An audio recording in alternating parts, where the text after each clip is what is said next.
Yon. So, good morning everyone. Magandang umaga po sa ating lahat. Yan, kamusta po ang bawat isa? No? So, okay. Dalangin ko nga po no, na ang bawat isa ay nasa maayos no, at malusog na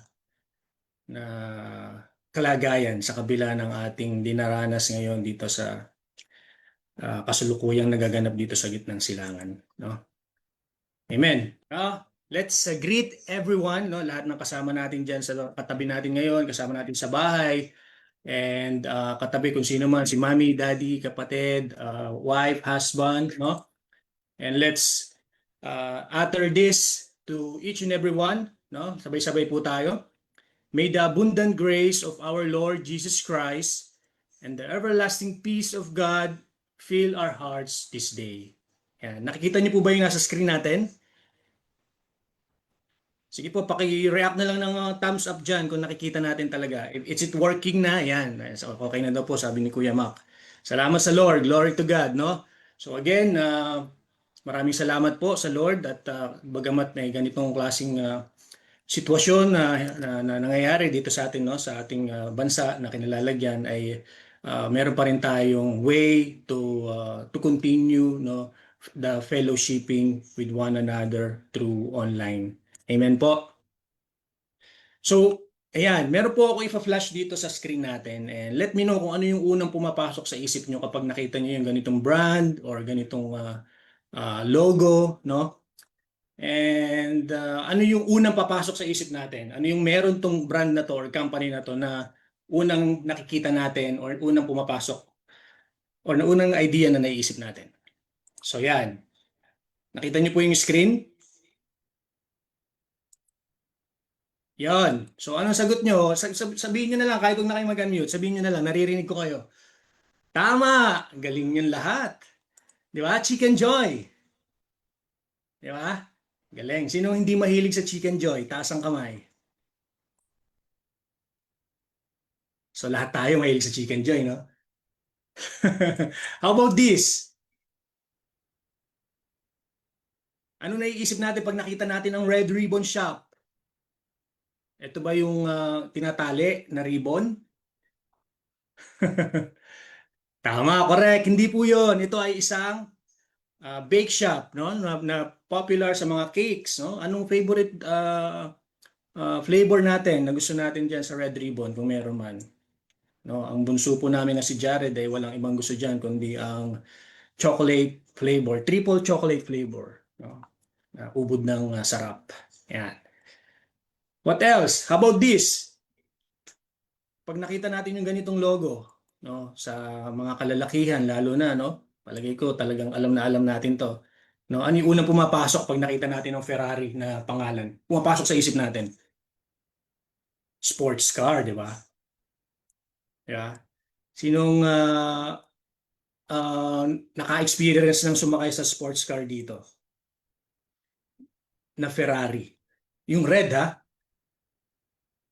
Sige, next time po isasakay ko kayo. Salamat sa Lord. Biro lang po. Next. Yan. Alam po ba natin yung symbol na yan? Ano po yung unang naiisip natin kapag nakita natin yung simbolo na yan or yung logo na yan? Yes, of course. It's about Christianity, no?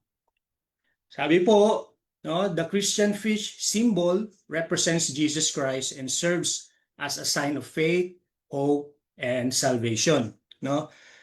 Pinaniniwalaan na ang simbolong ito ay ginagamit ng mga early Christians bilang isang secret symbol. No, hanggang ngayon, no, widely used pa rin ito sa ating sa mga kapatid natin na Kristiyano bilang tanda ng kanilang pananampalataya. Meron kayong makikita niya nakadikit sa likod ng sasakyan na sticker, no? And then minsan meron kayong makikita na pendant or minsan naman sa laptop nakadikit, no?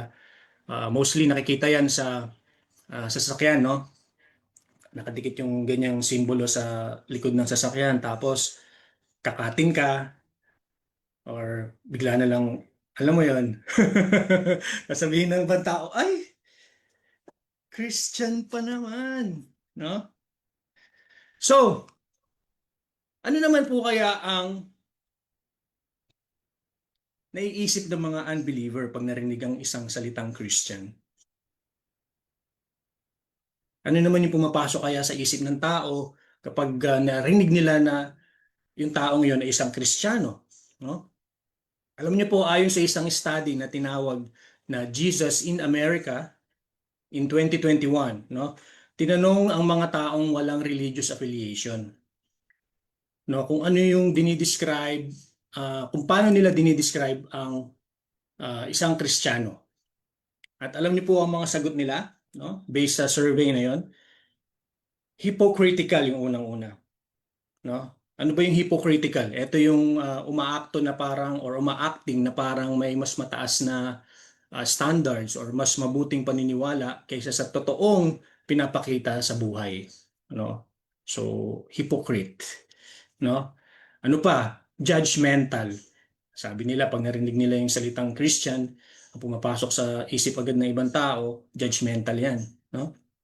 Madaling manghusga, madaling magbigay ng opinion sa iba, no, na hindi naman magandang opinion or hindi naman hinihinging opinion, di ba?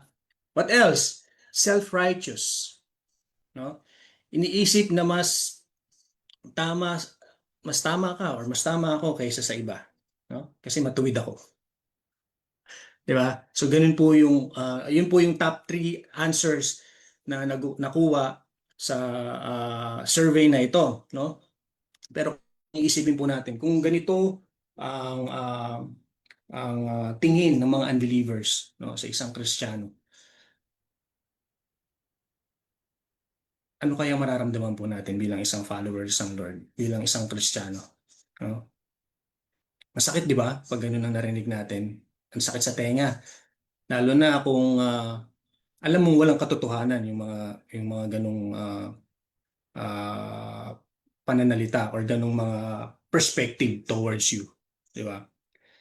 So, let's all humble ourselves at tanungin natin ang mga sarili natin. No? Ano ba talaga ang kilala sa akin? What am I really known for? No? Kasi mahalaga po ang nakikita ng tao sa atin. After all, bilang isang Kristiyano, ang goal natin is to share the gospel, no? And win the world for Jesus. Pero kung ang image natin ay contradicts dun sa pinipreach natin or sa sinasabi natin, nagiging hadlang pa po tayo imbis na maging tulay tayo, no? Ang desire naman ng Diyos ay makilala tayo hindi lang sa pagiging religyoso natin, no? Hindi dahil sa pagiging active natin sa church or pagiging active natin sa mga fundraising, no, sa mga charity, no, sa pagtulong sa mga nangangailangan, no. Hindi lang po 'yun ang gusto ng Diyos na mangyari sa atin or actually hindi 'yun yung desire ng Diyos na mangyari sa atin, no. Kasi ang gusto ng Lord ay makita sa atin ang pagmamahal sa bawat isa. Amen. Naniniwala po ba kayo doon? Kaya nga po ako ay sobrang anong tawag doon, nai-excite, no? Na i-share sa inyo that starting this week we will tackle or we will have our new weekly message series, no? And itong message na to, itong series na to is all about love uncovered, no? So sa series na ito, matutuklasan natin kung ano talaga ang tunay na ibig sabihin ng love. Hindi lang bilang isang feeling, kundi bilang isang unconditional commitment. Matututunan din natin kung paano tayo tinawag na maging known by love. Gaya ng inuutos ng Panginoong Hesus sa atin. No? So our topic this morning is all about Love Uncover. That is the message series. No? But this week will be the Be Known by Love. As you can see, no, naka-flash sa ating mga kanya-kanyang screen, no? So sige po, bago tayo po ay magtuloy-tuloy, inaanyayahan ko po ang bawat isa na pumikit, yumuko sandali at tayo po sabay-sabay na manalangin. Amen. Ama naming Diyos, makapangyarihan sa lahat, O Lord, maraming salamat po sa araw na ito. Salamat sa pagkakataon na kami ay muling nagkatipon upang marinig ang iyong mga salita. Lord, we come before you with humble hearts, ready to receive what you want to teach us about love this morning. Lord, sabi mo sa John 13:35 na makikilala kami bilang iyong mga disipulo sa pamamagitan ng pagmamahalan namin sa isa't isa. Lord, patawarin mo po kami kung minsan mas nangingibabaw ang pride, galit, o sama ng loob kaysa sa pag-ibig. Lord, forgive us if we love only when it's easy and comfortable. Lord, pakita mo ang tunay na kalagayan ng aming mga puso. Kung may unforgiveness kami, Lord, kung may bitterness kami, Panginoon, heal us, O Lord. Remove those, O Lord, from our system. Turuan mo kaming magmahal, hindi lang base sa feelings namin, O Lord, kundi sa commitment. Katulad ng pagmamahal niyo, O Diyos, na nagmahal hanggang wakas. Panginoon, tulungan mo kaming maging simbahan at komunidad na may tunay na pagmamahal. Nawa ang bawat isa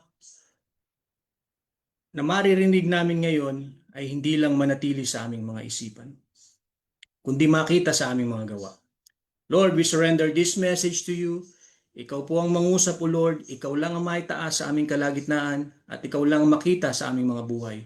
Ito mo ang aming samod dalangin sa tanging pangalan ni Jesus. Amen. Amen. No.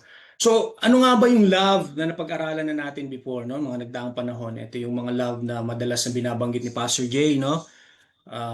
We have the agape, we have the phileo, we have the storge, and we have the eros, no? Ano nga ba yung agape? Yung agape, ito yung unconditional love or sacrificial love, no? Na makikita natin at matatagpuan natin only in Jesus Christ, no? How about the phileo? Phileo is the brotherly or friendship love, no? It's just a quick recap lang po kung ano yung mga love na yun, no? How about the storge? No, ito yung family love, no? Parental love, family attachment.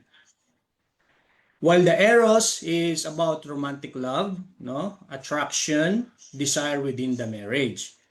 No? So yun yung mga love na mostly naririnig natin at napag-uusapan natin, no? Pero let's talk about what Jesus says in John 13:34 to 35, no? Kung meron po kayong mga Bible, no, maaari pong buksan natin ang Bible natin, physical Bible. And let's read the word of God through your Bible. Kung wala naman po, meron tayong naka-ready na naka-flash diyan sa inyong mga screen. Sabi po diyan sa John 13:34 to 35, a new command I give you, love one another as I have loved you. So you must love one another. By this, everyone will know that you are my disciples if you love one another. Amen? John 13:34 to 35. Jesus introduced a new commandment, no? From these verses, no? And sabi po, no, ni Francis Schaeffer, no, love is so important because it is the most powerful way of telling people how to come to Him. It is the final apologetic. Schaeffer's statement was based on the word of John 13:35. No? By this, everyone will know that you are my disciples if you love one another. So, Schaeffer believed that you can win argument and still lose people. You can prove truth intellectually but contradict it relationally. No, imaginein po natin, meron tayong kilala or meron tayong kasama sa church, no? Or meron sa ating nakakakilala na ganun, no? Na very known, no? When it comes to the Bible or maalam sa Biblia, no? Pero no, marami siyang nasasaktan, no? Nadamdamin na tao or ibang tao, no? He always or she always corrects others, no, but constantly hurts people with their words, no. Maaring sabihin ng isang tao na tama siya, pero ang hirap niyang kasama, no. So that's the contradiction, no. truth should not only be spoken, it should be seen as well. No? Hindi lang dapat nakikita sa atin yung katotohanan sa pamamagitan ng ating mga dila, kundi sa ating mga gawa din. No? Pero, when Christians genuinely love each other, the world will see something supernatural. Amen? Love becomes visible proof that Christ is real. Dahil sa ating love, dahil sa love ng Panginoon sa atin, di ba? So, why the love is final apologetic? Dahil at the end of the day, people look at how we treat one another. It's all about our action. Yun ang makikita sa atin ng ibang tao. Kagaya ng survey na ginawa in America, no? Mostly ang sagot nila ay ang Kristiyano ay judgmental, no? Because we are being judged by the world through our action, no?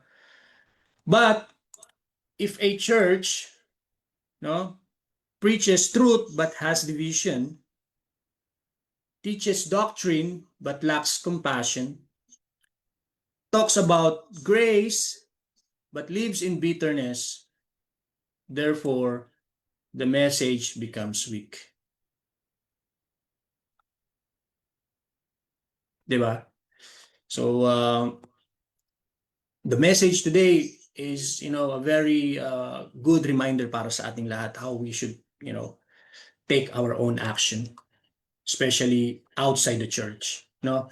But when believers show forgiveness, unity, sacrificial care, humility, no, that becomes undeniable evidence of Christ at work.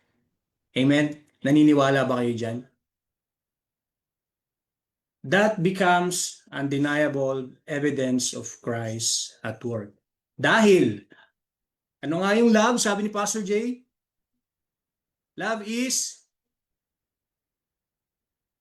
nako, bakit kayo? Hindi pa rin alam hanggang ngayon, ha? Anyway, di bale. Pag-uusapan natin yan. Because love is an unconditional commitment towards imperfect people to seek their highest good, which may require sacrifice. Amen. So ano nga daw uli yung love? Pakiulit nga po natin sabay-sabay. Love is towards imperfect people to seek their highest good, which may require sacrifice. Amen. No, salamat sa Lord. So, yan po ang ating pag-uusapan ngayong umaga at hihimay-himayin natin ang 4 na puntos na to kung gaano ba kahalaga na dapat nating maunawaan ito bilang isang Kristiyano. Amen? So, love is unconditional commitment.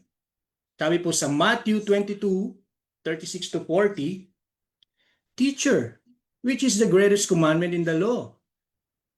Jesus replied, Love the Lord your God with all your heart and with all your soul and with all your mind. This is the first and greatest commandment. And the second is like it. Love your neighbor as yourself. All the law and the prophets hang on these 2 commandments. It's very clear. Napakalinaw po, no? So when Jesus was asked about the greatest commandment, ang sagot niya ay malinaw, simple, pero napakalalim, no? Let's all love God and let's all love others, no? Or our neighbor, kagaya ng pagmamahal natin sa sarili natin, no? Walang komplikasyon, walang ibang anong tawag doon, palabra de honor na salita ang ginamit ng Lord, just straightforward, no? Let's love God and others. Ito ang pinaka-essence kasi ng isang Christian life, no? Ng isang Kristiyano, no? Ang ating pag-ibig. When Jesus said, love the Lord your God and love your neighbor, no? Hindi niya to binigay sa atin bilang isang anong tawag doon, suggestion lang, no? Or trial lang, no? Hindi niya sinabi na subukan nyo. Sige, subukan nyo mahalin, baka naman, di ba? Baka naman may magandang makita tayo, mayroon tayong magandang makita diyan sa tao na 'yan. Subukan niyo lang, no? Hindi ganoon, hindi ganoon ang instruction ng Lord, hindi ganoon yung commandment ng Lord, no? It's very straightforward na let's all love the Lord, no? With all our hearts, with all our mind, with all our soul, and love our neighbors. Amen. So that is a commandment, that is a instruction, no? Parang sa trabaho natin, no? Kapag inutusan tayo ng ating mga boss, kapag inutusan tayo ng ating manager, no? Um, we have no other choice kundi sumunod lang, no? Kasi boss natin 'yon, no? Nasa trabaho tayo and we are committed with our works, with our role, no? If you are not committed, then mataas ang chance na baka mawala sa iyo yung role na 'yan, 'di ba? And hindi pwedeng yung feelings mo dahil feeling mo ay hindi ka sunod-sunod yung utos sa iyo, hindi mo gagawin, 'di ba? So iba yung pagsunod mo within your commitment and pagsunod mo with your feelings. Amen. So do you know the difference between commitment and feelings? Yan. Let's show few example, no?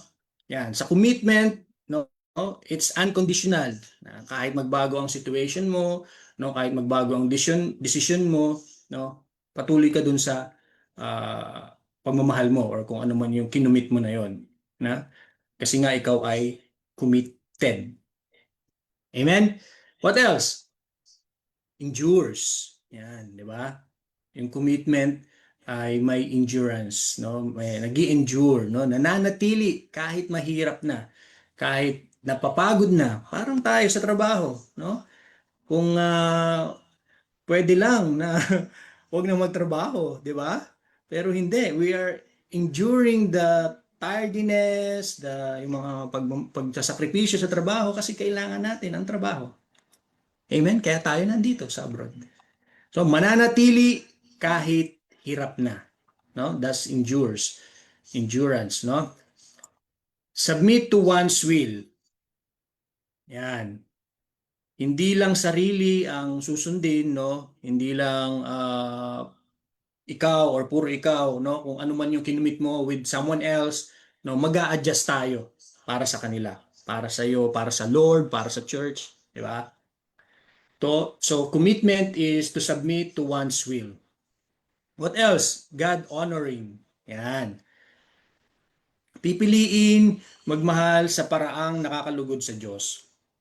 Or kung alam mo kung ano yung ikabubuti mo or ng kapwa mo sa harap ng Diyos. No? Because we are honoring God. That's our commitment comes in. No? What else? Intentional. Yan.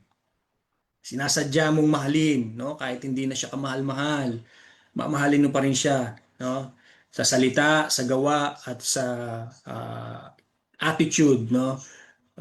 So there is intention because you have commitment. What else? Steady. Steady. Ano ba yung steady?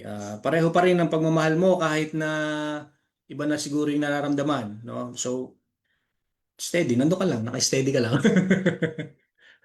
So that's commitment, no? What else? Anchored in a decision. Yan. Pinipili ka pa ring mahalin, no? Pinaninindigan ka. Ano pa? Yung ginagawa niya ay based sa decision niya. Nagdesisyon siyang uh, pakasalan ka, no? So kahit na ayaw na dapat sa'yo, ikaw pa rin ang asawa niya. So sa mga mag-asawa dyan, biro lang po. No? So we are anchored in a decision. That is a commitment. And how about the feelings? No? Feelings, no, can be conditional. No? Kapag nawala ang condition, nawala yung love or nawala yung kung ano man yung source ng naging agreement nyo, mawawala ka na din. No? Kasi nga it's conditional, no? Or performance based. 'Di ba? So what else? Temporary. Yan. Madaling mawala kapag nahihirapan na or may challenges na. No? What else? Submit to one's emotion. Yan. Kung masaya ako, magmamahal ako, parang ganun, no? Pero kung nasaktan na, ayoko na, no? Tama na, no? Parang ganyan. So self-centered, no? Self-centered, sariling comfort, uh, satisfaction mo yung satisfaction ng sarili mo ang priority mo, no? Kasi nga you are self-centered. No? So iniisip mo lang yung nararamdaman mo, feelings mo. What else? Changeable. Yan. So yung feelings mo ay changeable, depende sa mood mo, depende sa sitwasyon. Kapag mainit ang panahon, mainit din ang ulo mo, no? Biro lang po. Hindi po kayo 'yon. Baka ako lang 'yun. So, what else? Influenced by circumstances. Yan. No, feelings natin na impluwensyahan by circumstances kapag okay ang lahat, no? Medyo loving ka, no? Kapag naman may problema, lahat kaaway mo, no? Or ayaw mo na, umatras ka na, no? So, commitment is sustained obedience. Yan. Ano ba ibig sabihin ng sustain? No? Yan ay tuloy-tuloy, hindi na puputol, hindi nawawala, araw-araw hanggang sa huling sandali. So the commitment that we should have, no? Kaya anong sabi ng Lord sa John 13:1? It was just before the Passover festival. Jesus knew that the hour had come for him to leave this world and to go to the Father. Having loved his own who were in the world, he loved them to the end. Amen? Let's repeat nga po after me. He loved them to the end. Amen. Salamat sa Lord, no? So yan ang commitment ng Lord sa atin.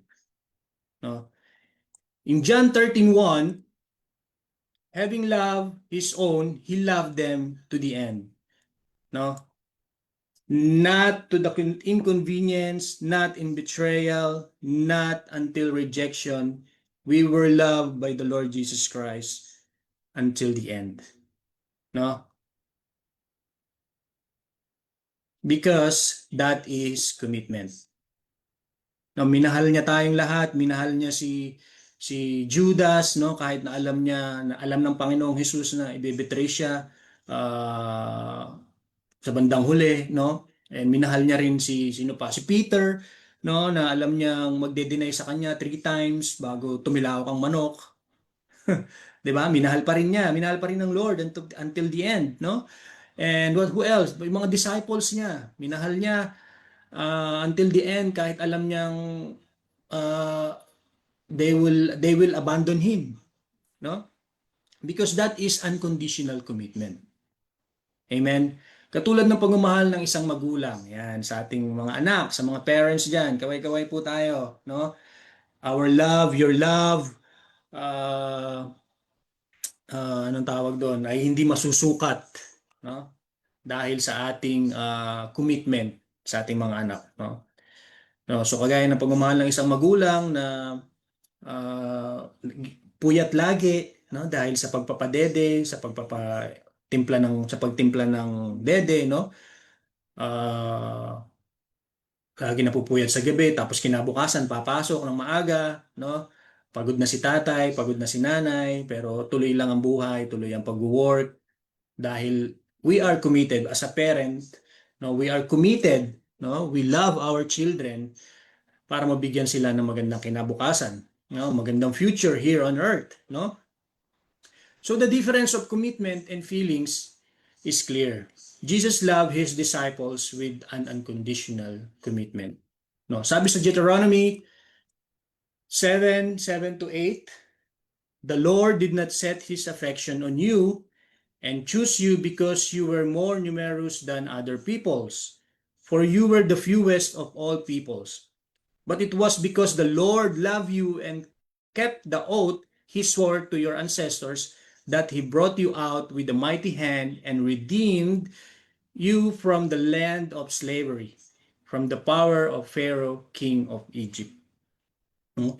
Hindi lang simpleng unconditional commitment ang pinakita ng Diyos sa ating lahat, no?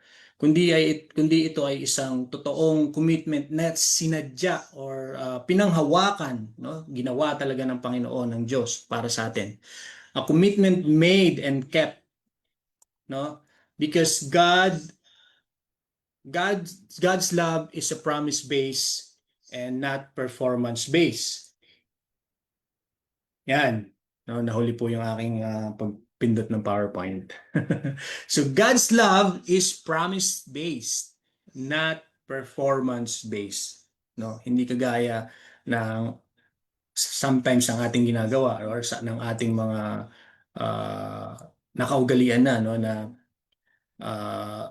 we are loving them based on what they are trying to show to us, no, based on the performance, no. So ang tanong, do I love only when people deserve it? No? Naitanong na po ba natin yan sa ating mga sarili? Or nagkaroon na ba tayo ng ganyang, anong tawag doon, agam-agam? No? Na mamahalin ko lang ba si kapatid or si ate or kuya, no? Dahil kamahal-mahal sila. Di ba? Amen? So, do I love only when people deserve it? Yan, which is leads to our next point, which is the towards imperfect people. So ano nga yung love natin? Love is an unconditional commitment towards imperfect people. So mamaya natin banggitin yung mga susunod na point, no? So, if you were love only for perfect people, no? Therefore no one would qualify. Walang magiging kamahal-mahal. No? Kung ganyan yung ating magiging perspective. Kung ang mamahalin lang natin ay ang mga taong deserving, no? The truth is, we are imperfect. Naniniwala ba kayo dyan? Na you are imperfect? Or lahat ba tayo ay perfect na? No? We are imperfect. The church is imperfect. Families are imperfect. No? Yet, God loves us. Diba? Pakisabi mo nga po sa iyong salita, you are imperfect.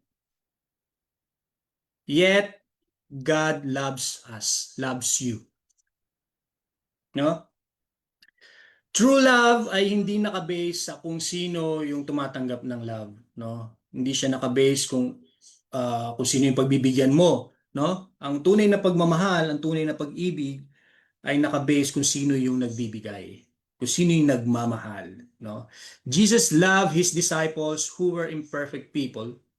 Walang perfect na tao, no? Even ourselves. Kahit ako, kahit na si Ate Olay, no? Sino pa? Si Nanay, Nanay Merita, no? No one, walang perfect, no? Imaginein mo yung kasama mo sa bahay o sa family. Minsan sila yung mahirap mahalin, no? Ang taong malapit sa iyo. Bakit daw?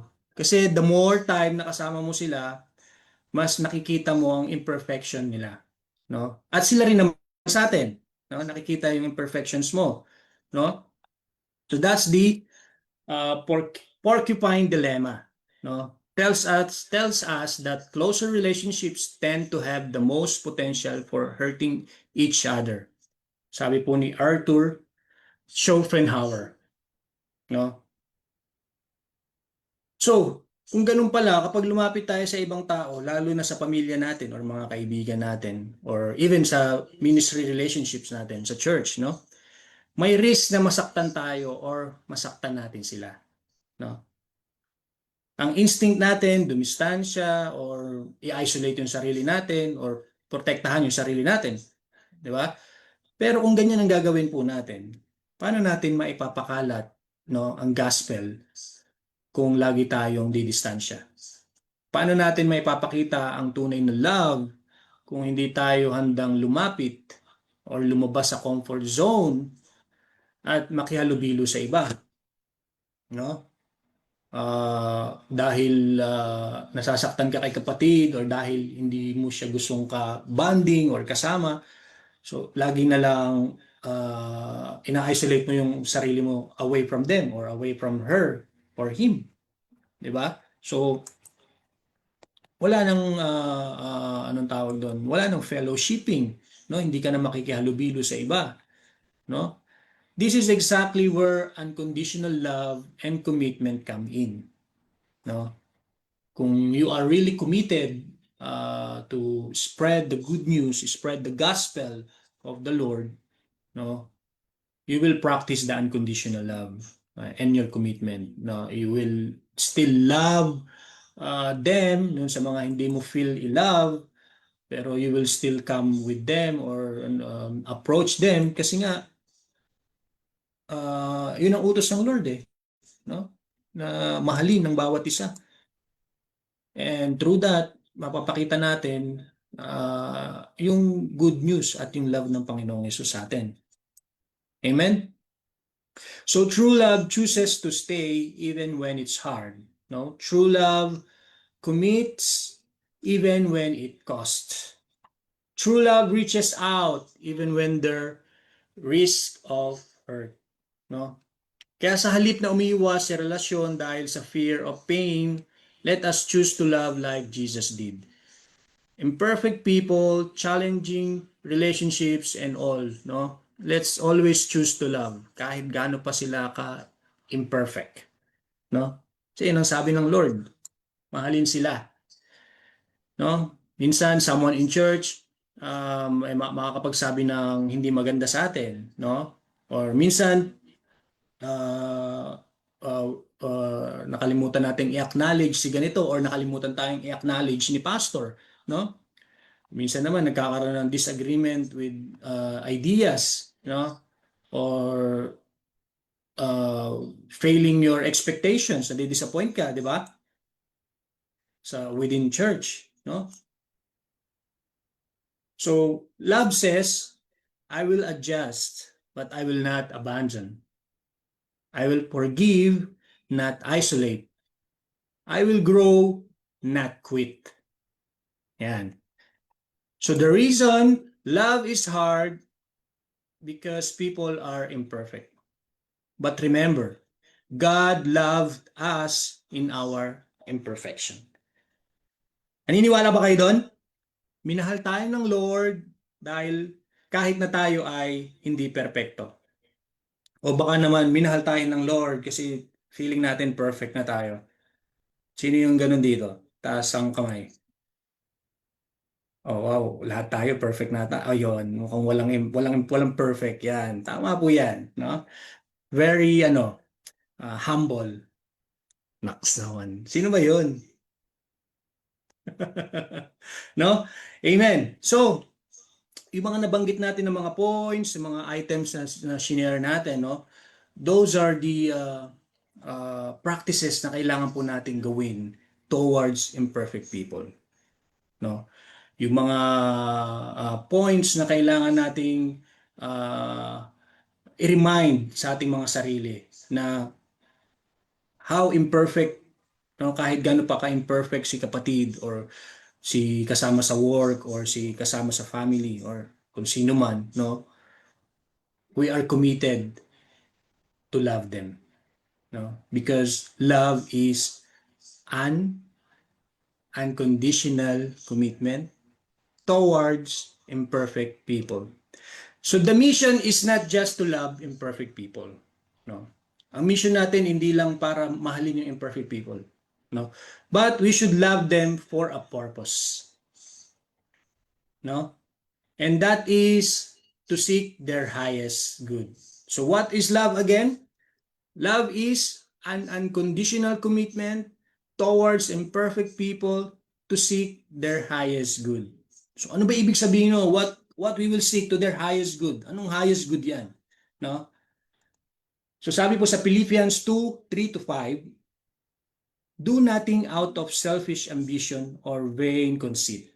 Rather, in humility, value others above yourselves, not looking to your own interest, but each of you to the interest of others. In your relationships with one another, have the same mindset as Jesus Christ. Yan. Amen? Philippians 2:3-5. So we are seeking their highest good, no? Mga kapatid, this is a very real reminder para sa ating lahat, no? We are called to cease being self-centered. Hindi lang ito about how you feel or how it makes you happy or being you, no? True love is about actively seeking the good or even the best for the other person. Kahit na minsan, no, mahirap, wala kang makitang best sa kanya, or kahit good man lang, wala kang makitang good, 'di ba? No, mahirap i-seek, no? Kahit na minsan mahirap at uncomfortable, no? At kailangan mo magsakripisyo, no? Pero that is love, no? That is the love that Jesus Christ would like us to have. Because love seeks someone's highest spiritual good. It's all about spiritual good. It's all about the kingdom of the Lord, the kingdom of God. No? Therefore, let's ask ourselves, will this help them grow? Will this bring them closer to God? Will this protect their soul? No? So naisip ba natin 'yon? Naisip ba natin na tanungin yung mga ganyang question sa sarili natin, no? While we are seeking the highest good sa ating kapwa or sa ating kapatid or sa ating kapamilya, no? Ito ba ikalalago nila, no? Mapapalapit ko ba sila kay Lord kapag ganito ang ginawa ko, no? Mapoprotektahan ba ang soul nila, no? Sometimes love means telling the truth, no? Telling the hard truth, no? Na kahit na uncomfortable, no, kailangan natin magsabi ng katotohanan, no? Kahit na masasaktan siya, kailangan natin sabihin ah, yung katotohanan na ikabubuti niya sa bandang huli, no? Because that's all about love, no? That's all about ikakalago nila, no? And that's what we are seeking, their highest good, no? Sometimes love means holding back something that the person wants but it's not good for them, no? Hindi natin pinababayaan na magkaganito si kapatid kasi baka ikasama niya, no? At alam natin na ikakasama niya talaga, no? And sometimes love means sacrificing your own comfort, no, just to bless or just to show other people how care you are for them, no?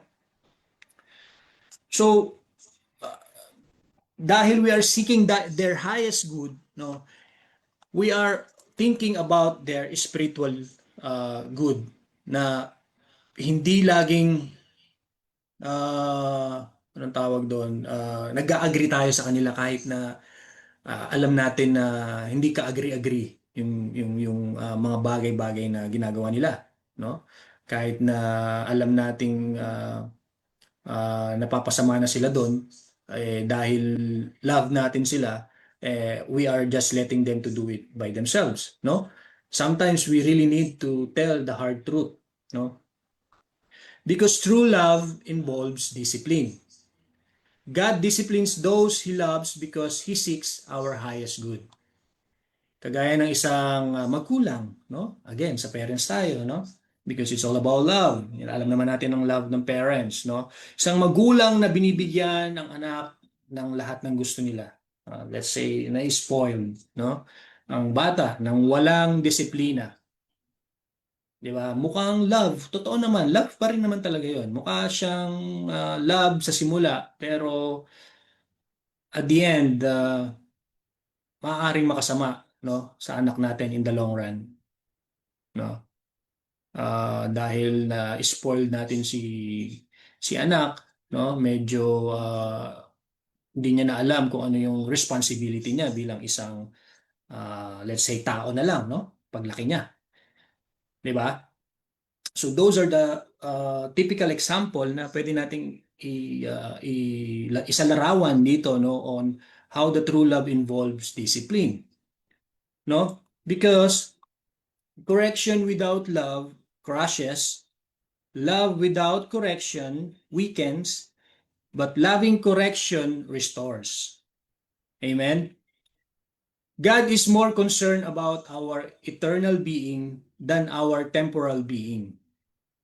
Love is tolerance, being able to accept others, but we cannot impose values or embracing values that we know are wrong. Amen? So, hindi natin sila, anong tawag doon, ito tolerate, kukonsintihin. Dahil love natin sila. No? We will tell them the truth. We will tell them ano yung makakabuti para sa kanila. No? And that's where the discipline coming in. No? Kasi anong gusto ng kaaway? Anong gusto ng mundo para sa atin, no? The world focuses on happiness, success, comfort, popularity.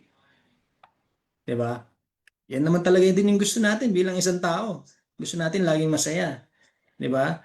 Of course, gusto natin maging successful sa buhay, sa career natin, no? At sa kung ano-ano pa. And we love comfort, no? Gusto natin na lagi tayong comforted, lagi tayong nasa comfort situation. And yung last, gustong-gusto natin yan, maging popular, no? O baka ako lang yun. Baka yung iba medyo shy, ayaw ng popularity, no? So, ako nga lang siguro yan. Di ba?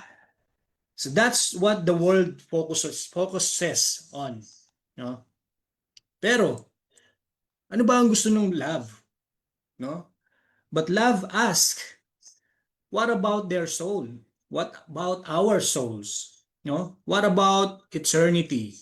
No? What about our eternity? Anong mangyayari after here on earth? No? So, Jesus often did what was uncomfortable short term to ensure long-term transformation. No? So, ang gusto ng Panginoon na maging uncomfortable tayo sa mga ginagawa nating mali in the short term. Kasi ang gusto ng Lord, yung makasama tayo sa kanyang piling, no? Sa panghabang buhay, sa kabilang buhay. Amen? Because love sees beyond today. So Jesus was misunderstood many times, no? Nung panahon na siya ay minister, no? Yet he remained committed to truth and transformation. Sabi po sa Ephesians 4:15, yan. Rather, or instead, by speaking the truth in love, we will grow up completely and become one with the head. That is, one with the Messiah. Amen? Or sa Tagalog, no? Sabi po sa Tagalog, sa halip, panatilihin natin ang katotohanan ayon sa pag-ibig upang lumago tayo sa lahat ng mga bagay kay Kristo na siya ang ulo. No? Because love is not about comfort. It's about transformation. No? Gusto ng Lord mag-transform tayo. Kagaya ni Optimus Prime, Bumblebee. Biro lang po. Transformer! No? Ang gusto ng Lord ay ang transformation sa ating mga buhay. No? Ano ba yung transformation? No, transformation means a deep and lasting change in a person's heart, mind, and life. No? Hindi lang siya temporary change, hindi siya panglabas na anong tawag doon, na changes, no?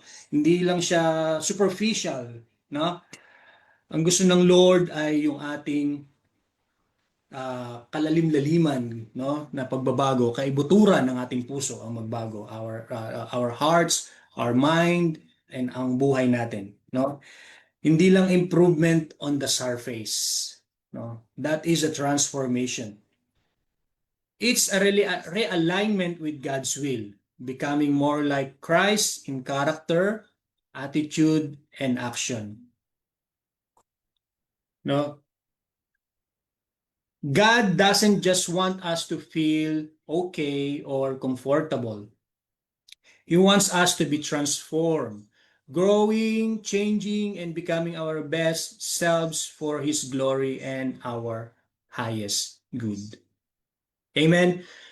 So that is the highest good that we are seeking.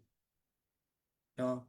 Yan yung highest good na pwede nating i-apply, no? Para sa ating pagmamahal towards kapatiran, towards family, friends, no, relatives, no, to seek their highest good. Amen? Niniwala ba kayo doon? Salamat sa Lord, no? So salamat sa Lord for the transformation na ating na-experience, no, in our daily lives, no? However, hindi po dyan nagtatapos ang love dahil we are required a sacrifice, no? So what is love again? Love is an unconditional commitment towards imperfect people to seek their highest good, which may require sacrifice. Ayan. And now we are in our point 4, last point, no, ng ating topic this morning. So excited na ba ang lahat sa last point? Matatapos na. Amen? So, which may require sacrifice. Ang sabi po sa Luke 6:27 to 28. But to you who are listening, I say, love your enemies, do good to those who hate you, bless those who curse you, pray for those who mistreat you. Pakiulit nga po, no? Tinanggal ko na eh. Ayan. So, pakiulit po. Sabay-sabay tayo. 1, 2, ready, go! But to you who are listening, I say, love your enemies, do good to those who hate you, bless those who curse you, pray for those who mistreat you. Yan, nagagawa ba natin yan? No? Kapag meron tayong hindi nakasundo or meron tayong nakasagutan somewhere, no? God bless you ka. No? Ganun ba tayo? I will pray for you, kapatid. Di ba? It's a heavy part of being commanded to love even our enemies. No? Ang ano niya, ang bigat niya, no? Na sundin. Kasi kaaway mo nga eh, no? Bakit mo siya mamahalin, kaaway mo, no? People who offended us and hurt us, ipagpipray natin, no? Yung mga nag-curse sa atin, anong tawag doon? Gagawan pa natin ng mabuti. Di ba? It's hard, no? It's heavy part, no? Na gustong ipagawa sa atin. Pero, that is part of love. That is love, no? Requires sacrifice, no? Love is costly and will require us to do what is difficult or impossible. No? Dahil, the principle is motion before emotion. No? We obey God first, then the feelings will follow. Sabi ng Lord, love your enemies. Then we will obey first. No, kahit yung feeling natin, yung pakiram, yung puso natin, yung feelings natin ay ayaw sumunod kasi nga kaaway natin siya eh. Kalaban natin siya or may masama siyang ginawa sa atin eh, no? Pero that's not what the Lord wants us to do. No, the principle is simple, motion before emotion. Wow, simple. Ang simple tignan. 'Di ba? Ang simple marinig pero it's very heavy and difficult to practice. But with the help of the Lord Jesus Christ, for sure, no, ma-overcome natin yung sacrifice na yan, no, para sa ating mga sa ating kapwa, sa ating mga kapatid, no. So the principle is motion before emotion. We obey God first, no? Then the feelings will follow, no? Parang sa sa mga maraming mag-asawa na nasa verge of their separation na, no? Uh, pero nasi-save pa din. Bakit? Kasi they choose to follow God, or they choose to obey God, no? They choose to obey God first, then feelings will follow. So, nare-resolve na ayos yung marriage na akala nila ay ah, wala na. Wala nang, anong tawag doon? Wala nang kaayusan. Di ba? So that is the principle. Motion before emotion. We obey God first, then the feelings will follow. And that is the sacrifice. Amen?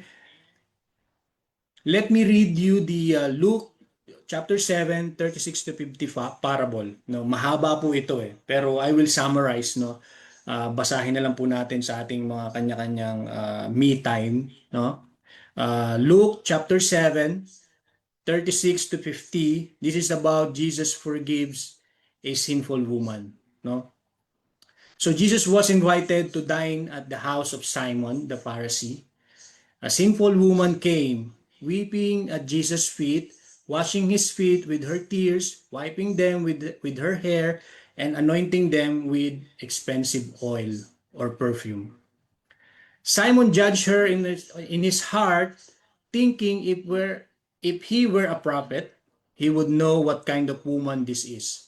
Now, Jesus, knowing Simon's thoughts, told the parable about two debtors, no, yung dalawang mangungutang, showing that those who are forgiven much, love much. He highlighted that the woman's actions were demonstration of love and gratitude because she had been forgiven of her sins. Jesus said to the woman, "Your sins are forgiven. Your faith has saved you. Go in peace." Alam po ba natin itong parable na to? Nabasa na po ba natin to before? Amen. Salamat sa Lord, no, kung naintindihan at nabasa na natin to before, no? And maganda po siyang basahin ulit, maganda siyang aralin ulit dahil it's very meaningful, no, bilang isang Kristiyano, no? Bilang isang followers ng Lord. Kung ano ba talaga yung gustong iparating ni Lord, no, dito sa sa sinful woman against dito kay Simon the Pharisee, no? So your sins are forgiven, sabi ng Lord. Your faith has saved you. Go in peace. Sabi po sa Ephesians 2:8 to 9, no? For it is by grace you have been saved through faith. And this is not from yourselves. It is the gift of God, not by works, so that no one can boast. No? So ang salvation, no, na meron tayo from the Lord has been given to us through our faith, no? Binigay po ng Panginoon. Hindi po natin in-earn, no? It's not through our works, no?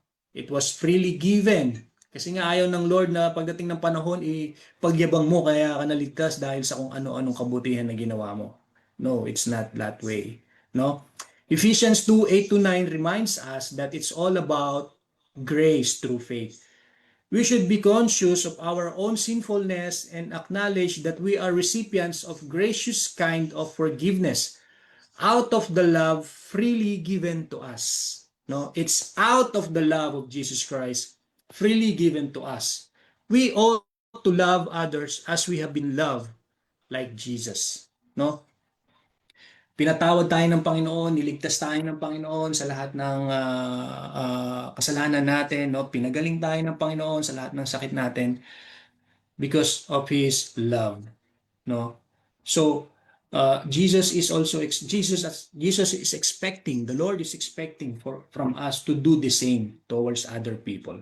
no? So kagaya ng sacrifice ng Lord para sa ating lahat, kagaya ng love ng Lord para sa ating lahat, no? He gave his only begotten son, and Jesus himself sacrificed his life for all of us, no? Dahil sa kanyang pag-ibig. Amen.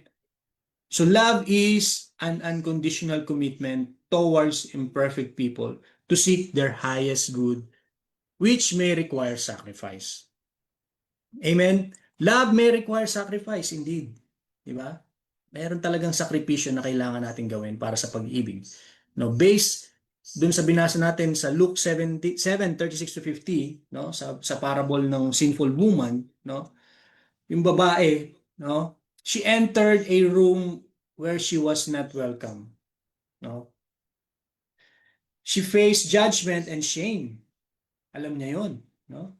She gave something expensive, expensive oil or perfume, no? She humbled herself publicly, all because of her love for Jesus. So real love costs something, no? Talagang merong sacrifice, merong cost, no? So love may require sacrifice first, no? Choosing humility over pride.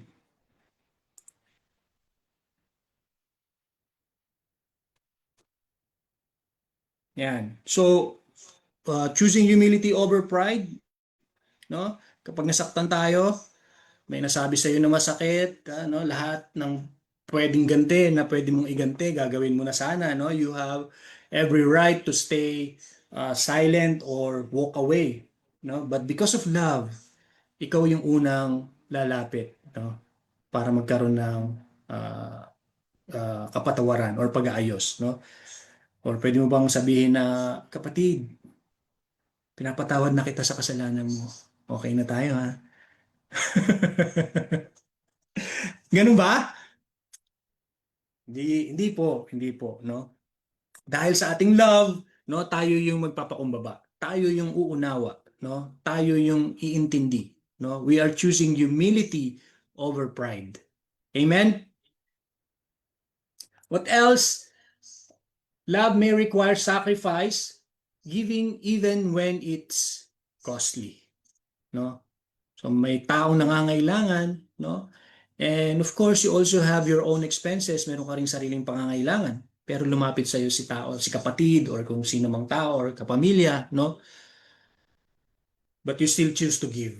Kahit na alam mo meron kang paglalaanan ng ganito, meron kang tinatabi para sa ganitong pagkakataon, pero may lumapit sa iyo, you still choose to give, no? You gave your time, you gave your effort, you gave your resources. Hindi dahil marami kang time or hindi dahil marami kang resources, no? Kundi dahil mayroon kang love. May pagmamahal ka, may pag-ibig, no? So you sacrifice your comfort, you sacrifice your resources, no, to bless someone, no? Yung nangangailangan na lumapit sa iyo. What else? Loving despite judgment of others, no? So yung babae, pumasok siya doon kahit na alam niyang nandun ang lahat ng tao to judge her. Dahil alam niya yung kasalanan niya eh, no? She is a sinful woman, no? So loving despite judgment of others. So you choose to help someone na mayroong bad reputation, no? Or mayroong history na hindi maganda, no? Pinag-uusapan ng iba or iniiwasan ng karamihan, no? So kapag iniiwasan ang tendency gagawin ng kapatid or ng ibang tao ay iwasan na rin siya, no? Kasi nga iniiwasan ng karamihan na tao, 'di ba? Pwede kang madamay kapag sumama ka sa kanya, pwede kang madamay dun sa sirang reputasyon niya, no? At pwede kang tanungin ng iba, "Oh, bakit ka sumasama sa ganyan, no? Bakit ka sumasama sa mga ganun?" 'Di ba? But you still choose to love. You still choose to guide and walk with that person, no? So you sacrifice your reputation, 'di ba? Para sa resulta or as a result, no, a life touched by grace. No, just like the woman judged by everyone in the room. no? Pero hindi niya yun pinansin dahil ang grace ng Lord ay higit, no? It's greater than sa mga judgment na nakapaligid sa kanya. Amen? And then fourth will be the showing up consistently. Yan. So yung mga sacrifices natin, we are still showing up consistently, no? You keep checking on someone, no? Kahit na busy ka, kahit na meron kang ginagawang iba sa trabaho, no? You will still manage to message si ate or si kuya, si kapatid na i-remind them na kuya, sa Friday or ate sa BS po natin, no? Kuya, kamusta na po? Or ate, kamusta ka dyan? No? Kahit na minsan hindi sila responsive, no? Kahit na minsan wala talagang reply at all, no? And sometimes we feel unappreciated, 'di ba? Sa church, minsan akala natin we are hindi tayo na-appreciate sa ginagawa natin para sa Lord, no? But we're continually showing up, no? Showing up consistently, no? We are staying, we are tuloy-tuloy yung ating pagpapagal, no? We sacrifice our time, our energy, no? Ang load natin, kung tinatawagan pa natin minsan, di ba? Ano pa yung sinasacrifice natin just for showing up consistently, di ba? Marami, di ba? Pero ang kapalit naman yan ay ang totoong relationship, no? You're building a good relationship with ate, with kuya, and sa kapatiran dahil you keep showing up, no? Nandiyan ka para sa kanya, nandiyan ka to remind them, nandiyan ka to guide them, no? So what else? Yan, forgiving deeply. Yan. Someone hurt you deeply, no? Someone inisnab ka sa church, someone nilaglag ka sa church, kung ano man, di ba? But you're still forgiving. You're still forgiving them, no? Hindi madali, no? Hindi mabilis. Mahirap magpatawad lalo na kung deeply talaga, no? Kagaya ng wordings natin dito, forgiving deeply. But you choose to forgive. No? Not because they deserve it, but because you are free in Christ. No?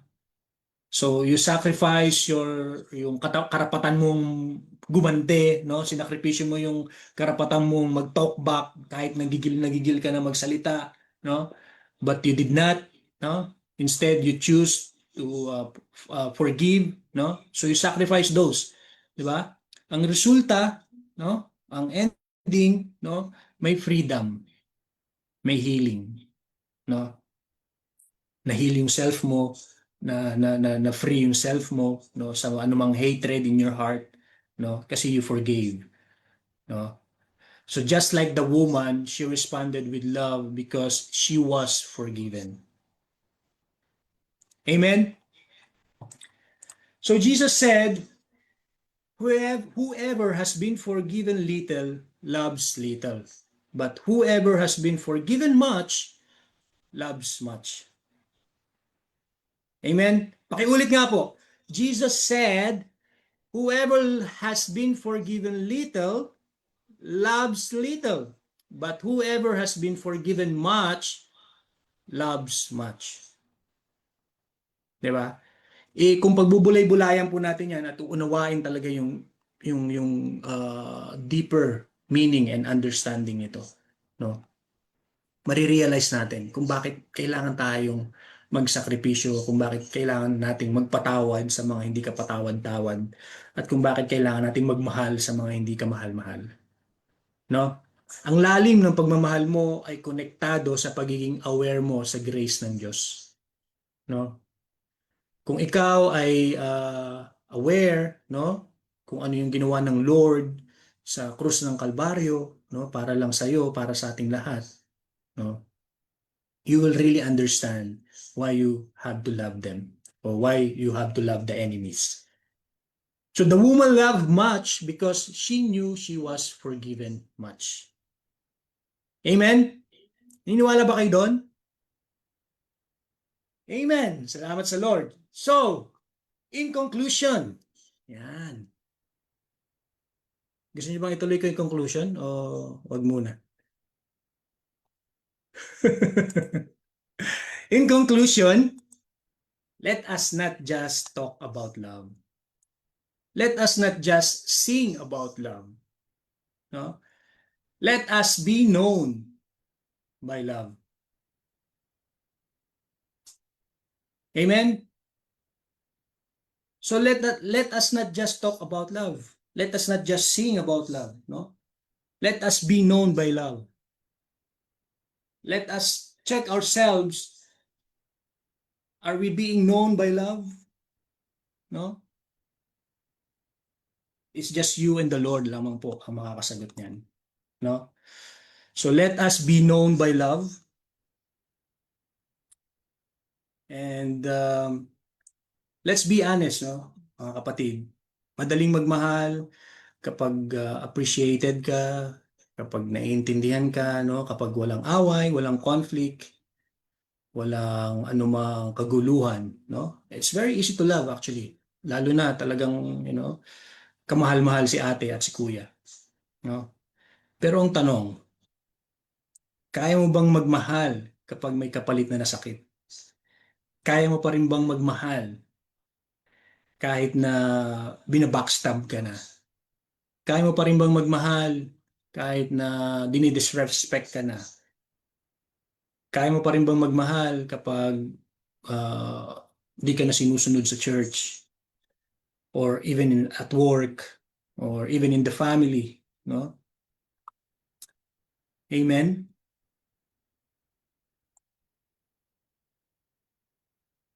So mga kapatid, alalahanin natin yung babae dun sa storya, no? Sa binasa natin kanina, sa binasa ko kanina, no? She walked in a room full of judgment. Alam niyang pag-uusapan siya, alam niyang hindi siya welcome, no? Pero pumasok pa rin siya. Bakit? Because of her love for Jesus was greater than her fear, her shame, her reputation. At hindi lang siya pumasok, no? She poured out something expensive. She humbled herself. She gave everything, no? Ganon ang gustong makita sa atin ng Lord, mga kapatid. Ganon ang sakripisyo ang gustong ma-experience, no? Ipa-experience sa atin ng Lord, no? Maybe God is speaking to you today, mga kapatid. Some of you, maybe God is calling you to forgive someone who hurt you, no? Restore a broken relationship, or love someone na mahirap mahalin, no? O let go of pride, or give beyond convenience, no? And I know it's not easy, no? Hindi madaling gawin yung mga bagay na yon, no? But that is exactly what makes it love. Yun yung love. Yun yung love na gustong ipakita sa atin ng Lord. Remember this, mga kapatid. Whoever has been forgiven much, loves much. Kung naalala mo kung gaano ka pinatawad ni Lord, hindi ka mahihirapan magmahal. Hindi ka mahihirapan magpatawad. Because hindi ka rin deserving. Di ba? Pero minahal ka ng Lord. Amen. So mga kapatid, if you feel that God is speaking to you right now, don't ignore it. This is your moment. This is our moment. If you are saying, Lord, I want to live like that, no? Not just in words, but in sacrifice. Not just in feelings, but in commitment. Inaanayahan ko kayo mga kapatid to respond to the Lord, no? Pwede nating itaas ang ating mga kamay, no? Let's all lift our hands to the Lord, no? Bilang tanda ng ating pag-surrender sa Kanya. Let's close our eyes. Or kung kaya po natin tumayo at mag-step forward, let's do it. Pero higit sa lahat, let us surrender our hearts to the Lord. Amen. Sige po mga kapatid, samahan niyo ako sa panalangin. Ama naming Diyos, maraming salamat, Panginoon God, sa umagang ito. Thank you, Lord, Panginoon, sa iyong mga salita na aming narinig today. Lord, salamat dahil muli mo kaming pinaalalahanan kung ano ang tunay na pagmamahal. Hindi lang ito feelings, kundi isang commitment. Lord, inaamin namin na maraming beses na nagkulang kami sa pagmamahal. Nagkulang kami sa pagpapatawad, O Lord. Nagkulang kami sa pag-intindi. Nagkulang kami sa pagtitiis. Lord, forgive us, O God. Salamat, Lord Jesus, sa pagmamahal hanggang wakas. Kahit masakit, kahit mahirap, kahit may kapalit na sakripisyo, O Lord. Thank you, O God. Lord, please change our hearts, Panginoon. Turuan mo kami magmahal, hindi lang kapag madali, hindi lang kapag okay ang pakiramdam mo, Lord, kundi kahit mahirap, kahit uncomfortable, at kahit costly, O Lord. Holy Spirit, empower us to live out this love daily. Sa aming pamilya, sa church, sa trabaho, at sa bawat taong makakasalamuha namin. Let this message not remain as knowledge, but become a lifestyle. Nawa, Panginoon, sa lahat ng aming gagawin, kami ay tunay na makilala bilang mga taong punong-puno ng pag-ibig. Just as you said in John 13:35, O Lord, na makikilala kami bilang iyong mga disipulo sa pamamagitan ng aming pagmamahal sa isa't isa. Lord, gamitin mo kami bilang daluyan ng iyong pag-ibig sa mundong ito. Gamitin mo kami, O Lord, bilang iyong mga disipulo. Anoint us, O Lord. Use us, O Lord, mightily, Panginoon, in your vineyard. Use LOLCM, O Lord, O God, bilang iyong kaharian at daluyan, Panginoon, ng iyong salita towards other people, towards our relatives, towards our friends. Lord, gamitin niyo kami, Panginoon. Gamitin niyo ang bawat isa, Panginoon, O God. Iparanas niyo sa amin, Panginoon, O God, ang tunay na pag-ibig. Nang sa gayon man din kami ay makapag-share ng pag-ibig na kagaya ng pagmamahal niyo, Panginoon. Lord, we know, Panginoon, O God, that we are sinful, Panginoon. Kaya, Panginoon, kami po'y nagpapasalamat, Panginoon, O God, dahil sa kabila ng aming mga pagkukulang at mga kasalanan, you accepted us. We were forgiven, Panginoon, dahil sa iyo, God. Thank you, Jesus. Lord, let us realize, Panginoon, O God, how much you love us, Panginoon. How much our sin, Panginoon, has been forgiven because of your love, O God. So we can love others, Panginoon, the way you love us, O God. Thank you, Jesus, O Lord. We surrender everything, Panginoon, to you. We surrender our lives to you, Panginoon, God. You use our life, Panginoon, our lives, Panginoon, God. You lead our lives, Panginoon, God. Ikaw pong manguna, Panginoon, God, sa lahat ng aming mga gagawin sa mundong ito. Thank you, Jesus. We surrender everything to you, O Lord. And this is all we pray in Jesus' name. Amen and amen.